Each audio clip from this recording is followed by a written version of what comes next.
Welcome to the show. We hope you have a blast. Thanks for making time for the Dealer Talk podcast. Another business leader, here's a penny. Welcome to another episode of the Dealer Talk podcast. This is your host, Herb Anderson. If you're hearing that noise in the background, it's because our guest is actually in the shop right now, making it happen. So I'm super excited to welcome to the program, Mr. Phill Penton from Xcite Automotive. What's up, Phill? How are you, man? Hey, what's going on? Good. Thanks for having me. Excited. Really excited. Dude, me too. Yeah, man. This is awesome. Special shout out thanks to Mr. Tom over at Van who made the introduction. Yep. And I'm very excited to have this conversation with you, man. I think there's a lot here to cover, and I suspect there's going to be a lot of leave behinds for dealers as well. Yeah. So, yeah, man. So I kick things off with the background. So tell us about you, man. Been doing this since probably 99 or 2000, putting cars online for sale. I was doing this on eBay Motors, actually before eBay Motors started, and transitioned to selling cars myself, to photographing cars and helping dealers sell cars on eBay Motors. And that turned into taking a lot of photos for eBay to taking a lot of photos for all vehicles in inventory, new and used. Fast forward to today, still doing that, putting cars online for car dealers, digital photography, nationwide team out there making it happen every day. That's awesome, dude. Yeah. Right on. So give us the background on what's going on over there. Where you at, man? Yeah. So earlier this year, Xcite Automotive launched Recon Logic, and this is our reconditioning facility here in Westmont. This is a location that we will see 1,500 to 1,800 cars come through.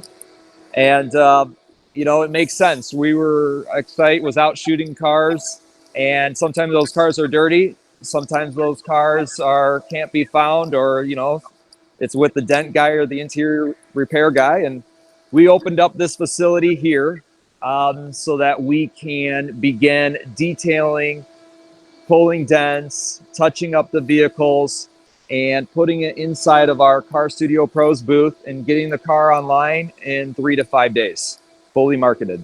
Wow, dude, that's amazing. So photos, everything ready to roll. Yeah, and this is, we've been doing this since 2007 across the United States, Xcite Automotive, and this is new for us. We'll be opening up roughly 10 more centers across the United States. But our core business is still out there every day, visiting 1,000 car dealers, showing up on their lot, taking new and used photos, 360 spins, putting window stickers on the car. Some dealers do that in-house. Some, like our dealers, are outsourcing that. So, big picture, man.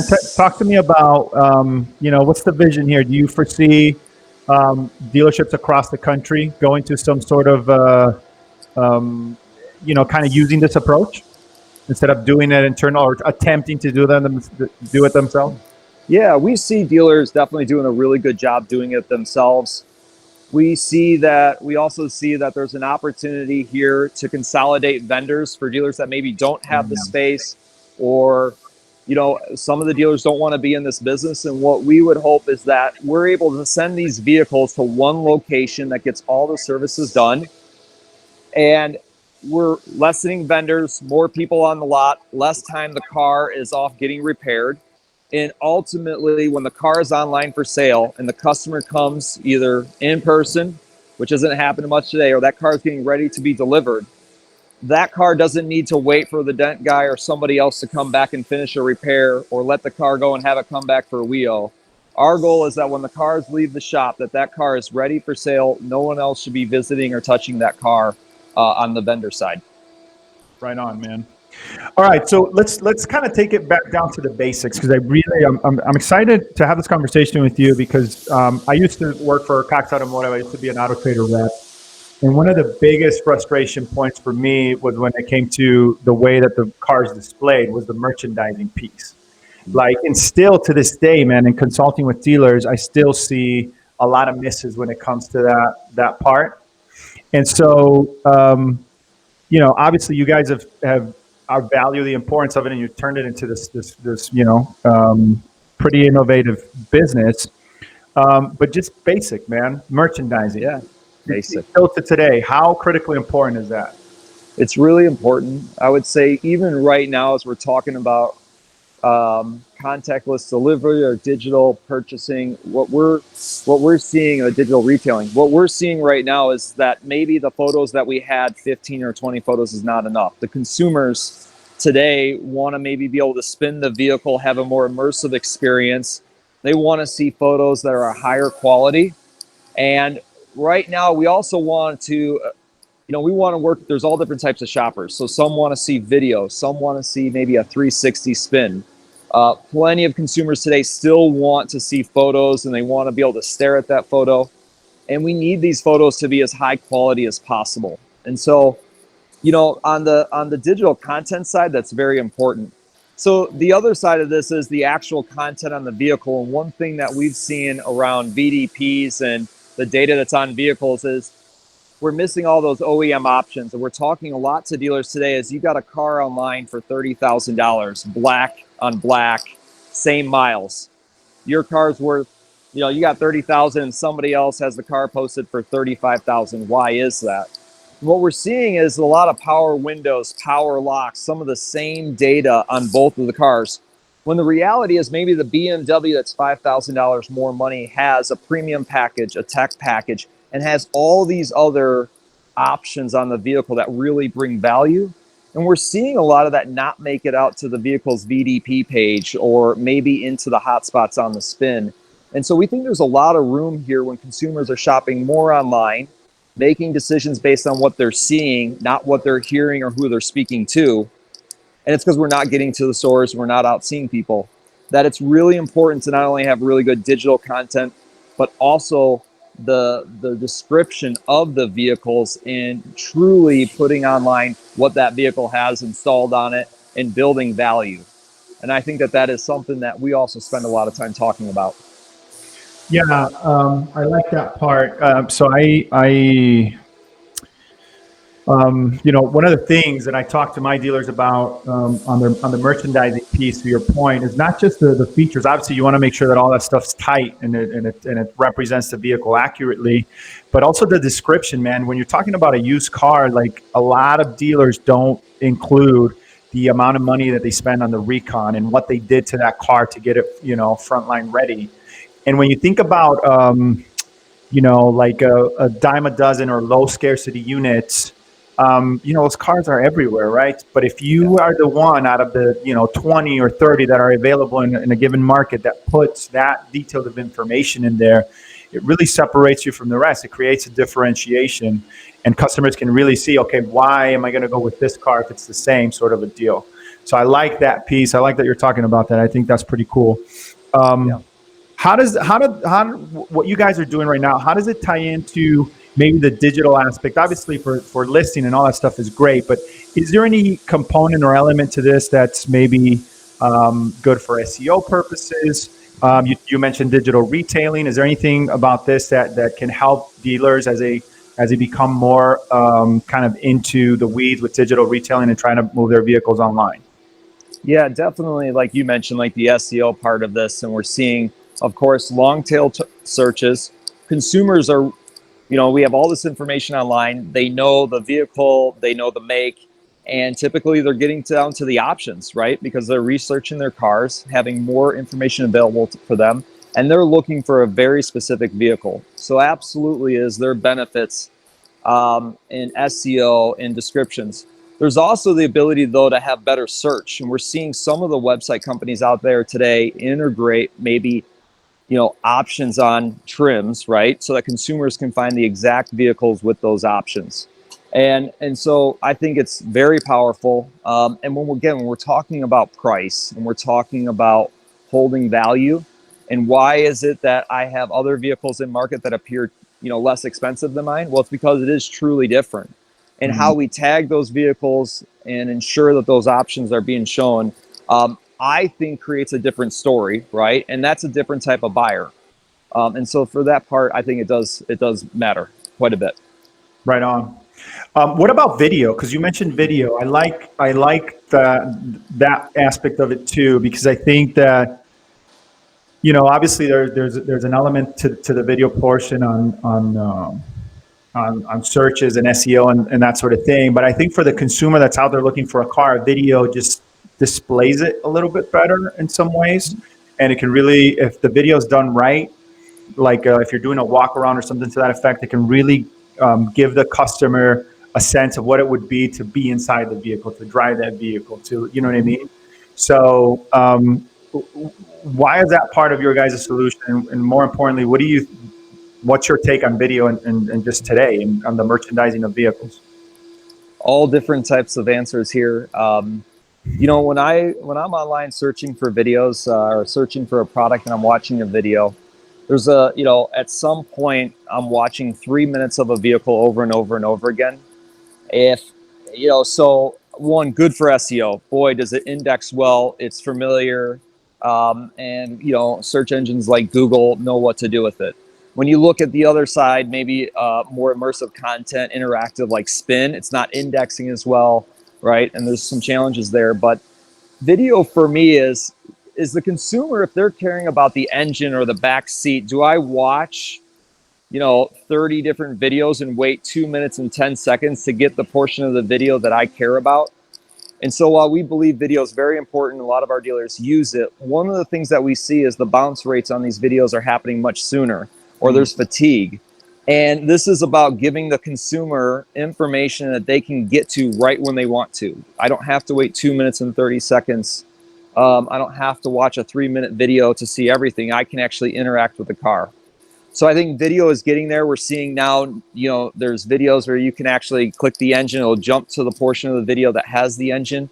I think those are all very important in getting the consumer to really interact with the video and watch video over and over and over again.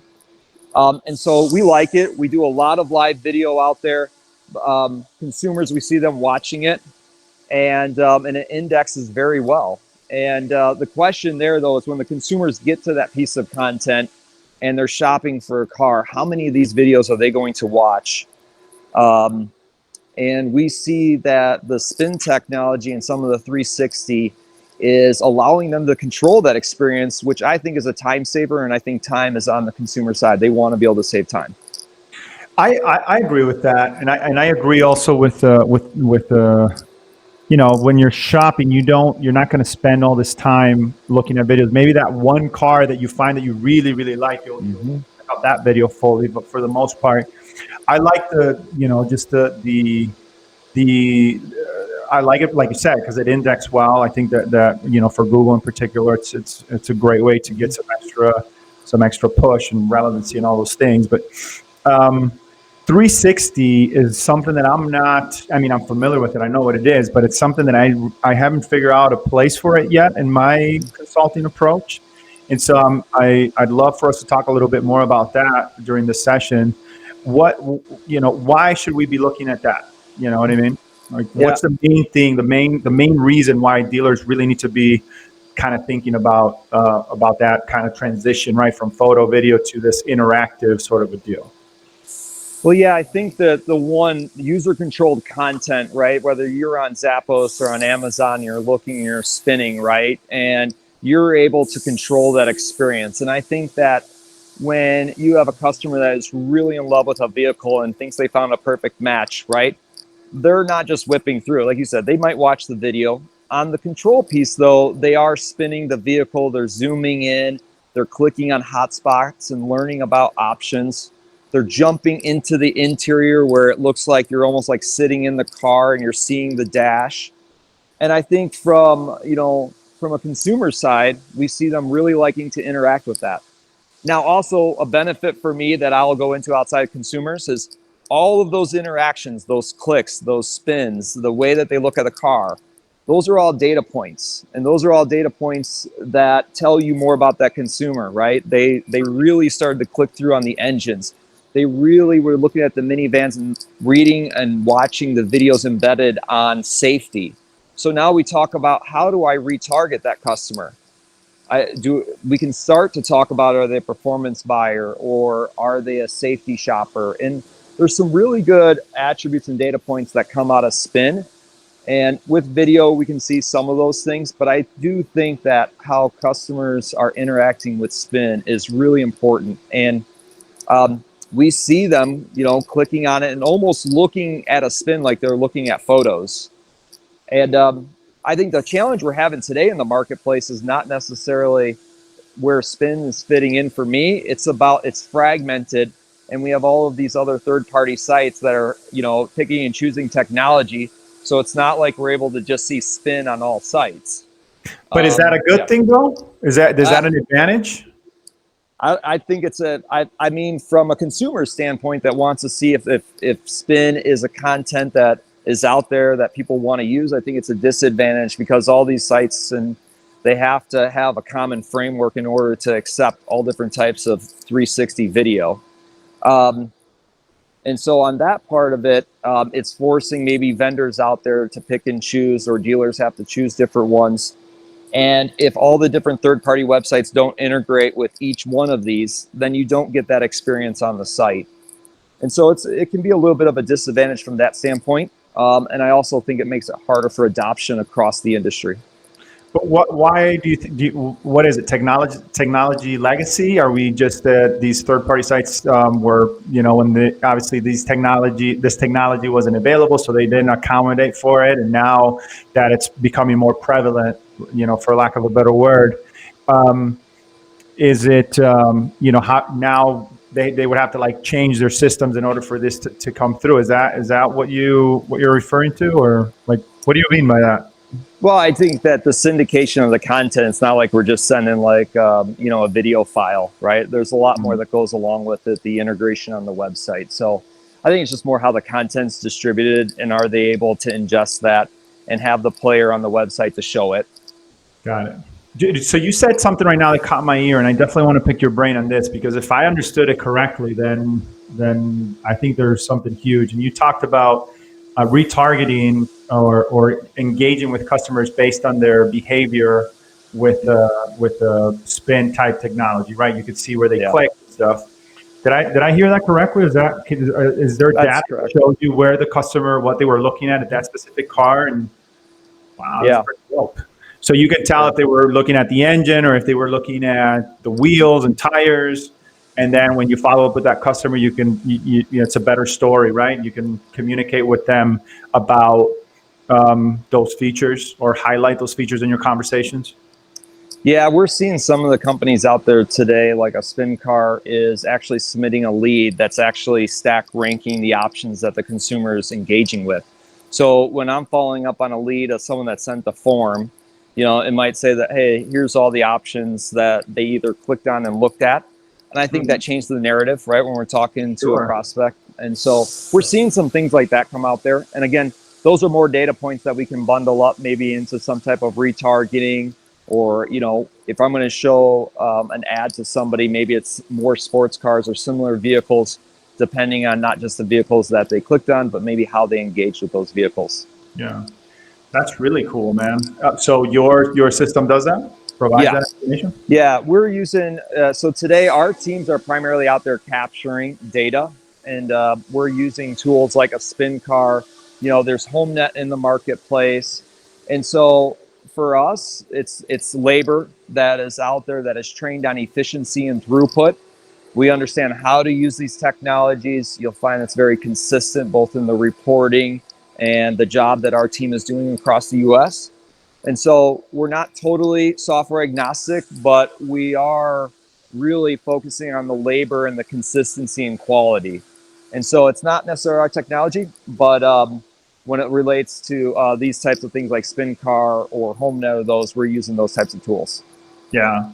What about maybe not just your platform, but just in general with this technology? So one of the things that I advise my dealers on always is do the things that are going to land more people to your website, right? Yeah. Take them outside of these platforms and try everything that you can to drive them to your website. Now, once they're on your website, it's your responsibility to make sure that you have everything there to keep them there as long as possible. Answer all their questions, make the experience easy and seamless. And so I'm always tracking that. I'm tracking what's driving more people to the website, and then I'm tracking what they're doing once they're on the site. Mm-hmm. So it would seem to me that one of the advantages of this is to give, it would increase the time on site spent, right? The time that the potential buyer is engaging and playing around kind of in the sandbox sort of a deal. Do you guys see that? Like a dealer that maybe had low time on site, then they maybe restructure their website, they added this technology, and all of a sudden they notice that the shoppers are spending more time on the website, they're potentially more engaged with the inventory. I mean, do you guys see those numbers go up? Yeah, we hear about them. We definitely hear about them. I mean, back to your video comment, when we see people, dealers integrating not just video, but let's call it live video walk around, right? You're definitely seeing more organic, and you're seeing people on site longer. We absolutely hear about, spin is creating more engagement, more time on page, right? And having a different type of lead where we're getting more information.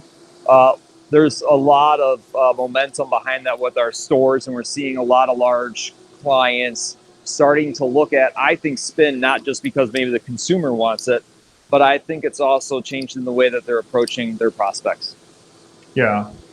No, that would make sense. So tell me, what are the downsides of it? Like, what's the negative part? Let's look at both ends of the spectrum, sort of deal. We trademarked our term here at Xcite as logistics, and one of the challenge, logistics. So when we have very tight space, we have a lot of cars. When you're talking about video and spin, you got to have some space. It's not impossible, but we know that we can do photos in less space. And so if you have a tight lot and you need to walk around the car, right, you need a larger area to take the photos and the spins. Also, just time, right? It takes a little bit more time, not a ton more, but it is time. And then if we're doing in-house, we're seeing turnover, and there's a little bit of a learning curve, not a ton, but it's not like we're picking up a camera and just going out and shooting photos. And so all doable things, but I would say on the education side, the technology utilization, and then of course, a lot of stores that we see across the United States, maybe space constraints are an issue. Yeah, no, for sure. I'm working with a group right now that's the problem. It's just they're growing, obviously after this year in particular, and it's a challenge, man. What do you do? Where do you put all this inventory and stuff? Yeah. What about on the process side? Do you see some downside when a dealer goes to this format internally, if they're doing it themselves, or even if they're hiring a company like yours? Like, how can it potentially impact their process? Well, I think a couple of things right now that we're seeing a lot of the recon tools out there, right? We can name a whole bunch that have made their way into market over the last year or more, or at least been in the market for a while, but they're gaining traction. And so, one of the areas I think that we can improve is getting cars online, right? And how do we track it? So, one of the challenges that we see today is you'll have 50 cars missing photos on your website. We know how important it is, but maybe 25 of those cars are still in transit. 15 of them are still in UCI, right? You got 10 cars waiting on some level of reconditioning. And so, the challenge there is just really working the flow, right? The bottlenecks and keeping up with all the different vendors. And we see that as an area of opportunity. Software typically doesn't always fix that. It's got to be bought in at the store. We have to really understand the process. And then we use the technology to hold ourselves accountable and to build more efficiencies. But it really starts with understanding that we're going to commit to having a clean workflow and getting our cars online extremely efficiently. I always say that we are photographers. We have photographers across the United States, but two things. One, we're workflow consultants. I can't shoot vehicles unless they've gone through service. They got to be there, and they need to be clean. And so those types of things, right, when we work with stores that really understand and have a solid process, things really click and cars are online quickly. And so I think there's a lot of opportunity here to focus on getting the cars online in a professional manner as quickly as possible. So for the stores that you guys are working with, Yeah. what would you say has been the biggest advantage to them? Like they were really struggling in a certain area, and then you guys came into the picture, and it's just night and day difference. Yeah, I would say data. You know, we are a photography, as I said, and we really understand logistics. We're moving people around efficiently. So when we get into stores, there's a lot of where are your cars at, which ones don't have photos, why don't they have photos, how can I help the store engage other departments or other vendors to say, hey, this is why these cars are not online. These vehicles have been sitting here for 6 or 7 days, and here's what we're waiting for. And that type of interaction allows us ultimately to do our job, which is get those cars photoed and online as fast as possible. So we love data. We talk a lot about data. Our reps understand all the different reports. We don't have reports that just say how many missing photos does the dealer have. Yeah. We like to track missing photo percentages on a day-by-day basis over a 90-day time period. So we know what a true average of missing photos is. We can typically tell when new cars might arrive to a store, because I'll say, hey, wow, there's 50% of your inventory is missing photos today. But if I go back and look at the 30-day average and I see it's at 86%, well, we either got a bunch of cars that landed or something else happened, and that's why the percentage is off. So let's align our team, local and market, to get out to that store and get those cars photographed as quickly as possible. But do you correlate that to sales increases? Do you see them selling more cars because everything's clean, it's there, it makes sense, they're photoed? I mean, do you see that impact directly to the bottom line? Well, I think what we see is we watch the number of vehicles we photo. So there, of course, we're selling cars, dealers are selling cars that before they even land or before they get a chance to be photoed. But one of the things that we look at is, how many cars are we shooting consistently on a monthly basis? And if a store is trying to go from 80 vehicles to 150, obviously the numbers, we're impacting that, right? And so a lot of our stores, when we start off and they talk about their goals, and you turn around and 4 months later, we're shooting 30 or 40 more used cars a month. That's a big accomplishment. We're one small piece of that success, I hope, but the stores are really doing a good job. Yeah, I mean, you can't sell what you don't have, number one, right? Yes. And then once you get it, it's how do you display it and get it out there for potential buyers to engage with and ultimately purchase. So yeah, makes sense. All right, dude. So there's one question I ask everybody that comes on the show, but before we get there, I wanted to give you a moment here, a few minutes to tell us about your company, dude. What do you guys do? I know that there's different areas, I guess, or different verticals that you guys cover. So pitch us, man. All right, guys, what do you do, and how do you do it? Yes, large national photography team across the U.S. Whether it's one dealer or a large dealer group that's looking for consistency, both in photo quality, showing up and doing the job, Xcite has the coverage. So if you're looking for a single vendor to help execute on a marketing initiative, whether it's around photo orders, type of photos, or launching maybe 360, Xcite is here and can really help you out with that. If you're looking to do it in-house or you want to up the photo game and you're thinking about, we hear a lot about the Carvanas or some of the other sites out there today, this right here is something that we offer, and we build these across the United States. And this is our Car Studio Pros division. And again, we're installing these and actually manning them with our own staff, or we're building them and training stores on how to use these inside their stores. One thing about these photo studios, it has a small footprint, automated turntable, and so you're going to get the highest quality in the industry. And we're really excited about that division. And last, just this recon logic. We're doing detail and touch up and other things on lot or in our centers to help dealers get cars through the system as fast as possible with those professional photos in that booth, all within 3 to 5 days. And so if anybody's out there looking to, have photos in 360, we hope that they would consider Xcite and give us an opportunity to talk to them. Right on, man. So I had a question about the recon, dude, because that seems like a monumental undertaking. How how, man? Where do you put all those cars? Like, how does that even work? It seems like it would be a daunting task. Oh, it is. I mean, just installing, I laugh, like just making sure that we can get drops in with all the chemicals, air, vacuum. This location has 24 of them. So, yeah, it's an undertaking, but we firmly believe that this is going to help. We've been working on this for quite some time. And yeah, our locations are, security cameras. One of them can hold 300 cars external. And all in a secure location. And so we believe that this is going to help bring efficiency and yeah, it's a lot. I will tell you, we got a really good team here executing on this. Just a lot less sleep, I guess, these days. Be honest, man, have you lost a car or anything like that? No.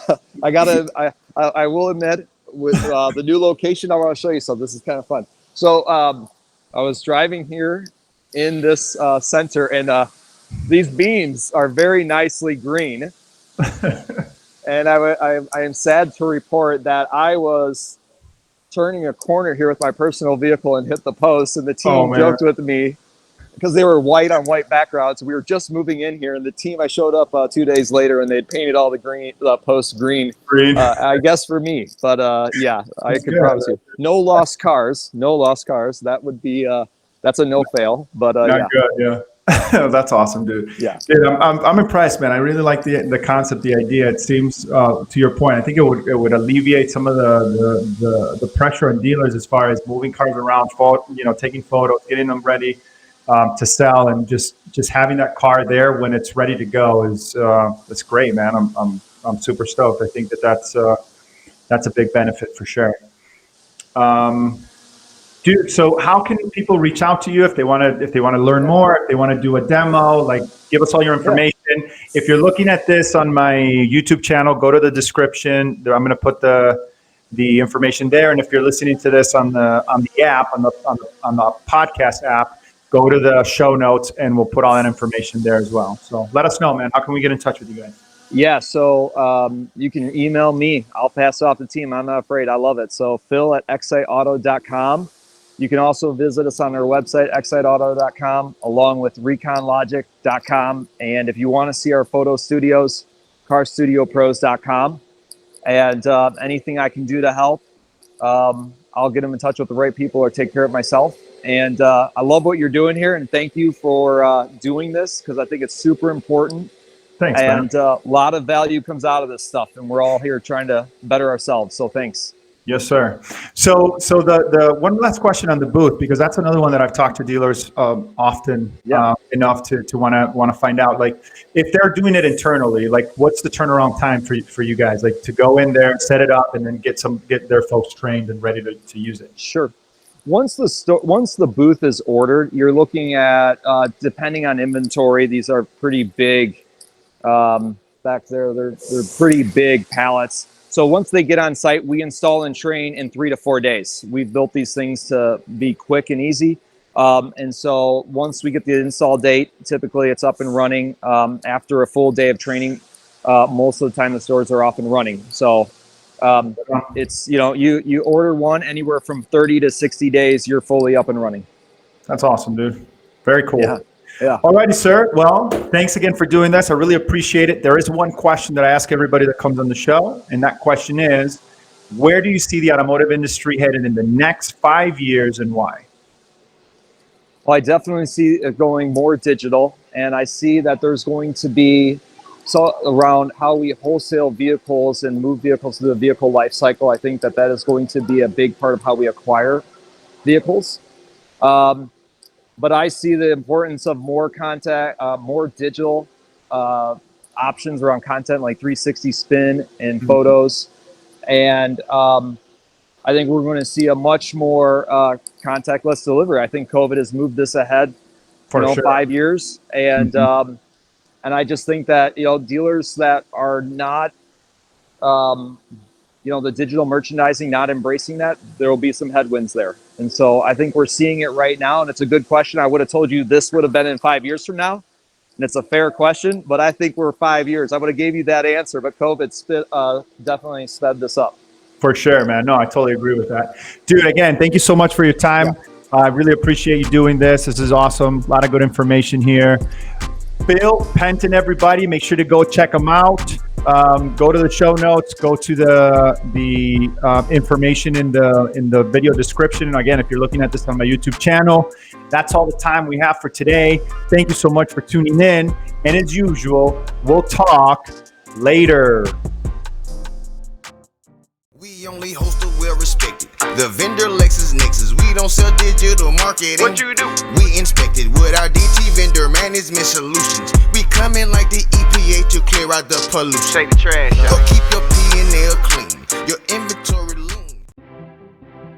From product pitches, meetings to cost negotiations, your vendors have you swamped.